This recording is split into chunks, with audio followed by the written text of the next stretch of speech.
Bonjour à tous. Aujourd'hui, nous sommes avec Daniel Debex, donc que vous connaissez déjà depuis quelques vidéos. Aujourd'hui, nous allons parler hypnose et sommeil. Donc moi, je vis des bons résultats, excellents résultats avec justement l'hypnose et les problèmes de sommeil. Donc Dan, est-ce que tu peux nous parler de comment fonctionne justement l'hypnose et le sommeil? Dors. Donc, l'hypnose et le sommeil, beaucoup de personnes se croient insomniaques ou ont des troubles du sommeil. Tout simplement, en France, on n'apprend pas à repérer nos cycles de sommeil. Il faut savoir que nous vivons par cycle de 90 minutes. C'est le cycle biologique. Mais vous savez, ça vous est tous arrivé de vous coucher le soir et puis de ne pas vous endormir, ou au contraire de vous endormir du premier coup, mais de gamberger en permanence. Pourquoi? Parce que vous avez regardé la télévision, et ça vous est tous arrivé, en regardant la télé, vous savez, on pique du nez vers 10h15 par exemple, alors que le film se termine à 11h moins 20. Et on lutte. On ne peut quand même pas aller se coucher maintenant. On lutte. Et puis à 11h moins 20, quand le film est terminé, on va se coucher. Et là, on dort plus. Parce que le train du sommeil est passé. En effet, le train du sommeil passe toutes les 90 minutes et s'arrête en gare à peu près 7 minutes, 7, 8, 10 minutes, pas plus. Si vous vous couchez trop tôt, c'est-à-dire un quart d'heure avant le cycle, vous perdez 1h30 de sommeil. Si vous vous couchez un quart d'heure après le départ du cycle, vous reperdez encore 1h30, vous reperdez aussi 1h30 de sommeil. Il faut se coucher dans le train du sommeil quand le train est à quai. Il est toutes les 90 minutes. Mais idem pour se lever. Ça vous est arrivé de vous lever, tu sais que ça nous est tous arrivé, on se réveille, on regarde l'heure qu'il est, parce on veut savoir combien de temps il reste à dormir. Tiens, il me reste 3 quarts d'heure. Allez, je repique au truc. Sauf que 3 quarts d'heure après, dring, le réveil sonne et là, la porte est à peine assez large pour aller à la salle de bain. Parce que nous nous sommes réveillés en plein milieu d'un cycle de sommeil et en plus dans une onde qui n'est pas toujours favorable. Parce que tu sais qu'il y a, tu sais, c'est pas toi, je vais l'apprendre maintenant, tu le pratiques, tu soignes des gens avec ça. Et nous avons, dans les cycles, nous passons d'abord dans l'onde alpha. L'onde alpha, vous savez, c'est une onde dans laquelle on est un peu distrait. On pique du nez, mais on est quand même là. C'est à peu près la même onde que lorsque vous êtes en voiture en train de conduire, en pensant à plein de choses, et il y a bien quelqu'un qui conduit la voiture. C'est votre inconscient. En fait, vous êtes en onde alpha.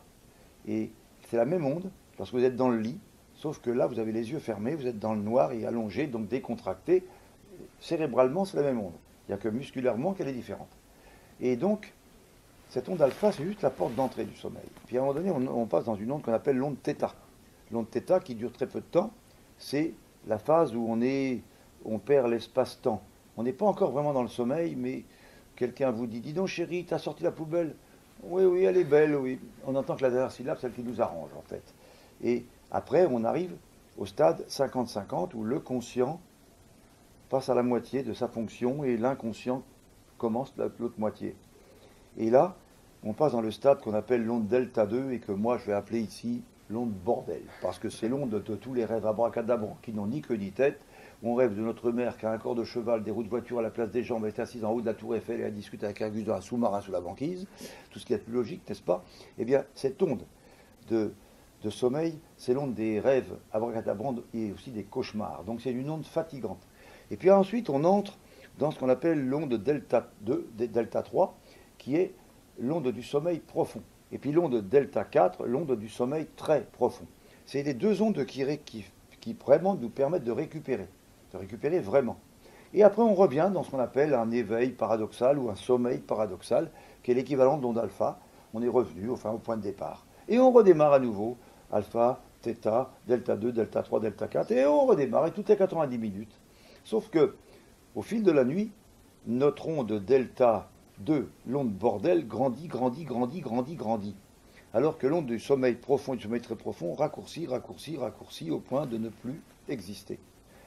Alors, si nous nous réveillons au bout de, par exemple, 6 heures ou 7 heures et demie, peu importe, mais que c'est un moment qui ne correspond pas à un cycle, à un départ ou une arrivée de cycle. On est en plein milieu. Imaginez que c'est en plein milieu d'une onde bordel. Eh bien, votre journée sera bordélique. Et si vous couchez le soir à un horaire où vous êtes censé être dans cette onde bordel, vous passerez une nuit bordélique. Excusez-moi du mot, mais au moins je suis sûr que tout le monde enregistrera, tout le monde le comprendra. Parce que si je vous dis delta 2, delta 3, delta 4, c'est déjà oublié, n'est-ce pas? Ouais, très bien. Ah. Ok.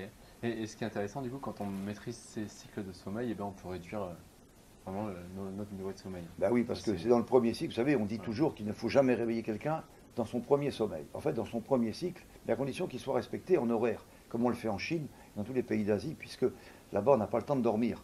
On travaille 16 ou 18 heures par jour, alors que la journée est pour eux de 24 heures comme chez nous. Donc, comme ils dorment moins, ils ont intérêt à bien respecter leur cycle. C'est d'ailleurs là-bas que j'ai appris ce principe des cycles qu'on n'a jamais appris en France.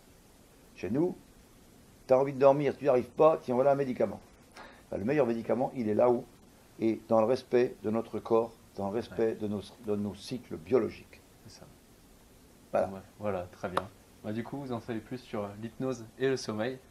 Merci Bah, Dan pour cette l'hypnose, vidéo. dans le cas, c'est aussi se programmer avec l'auto-hypnose. Voilà, oui. Pierre s'y entend très bien, il le fait à merveille, apprendre à s'hypnotiser ou ou se faire hypnotiser par quelqu'un qui nous programme à nous endormir vite et profondément. Ouais.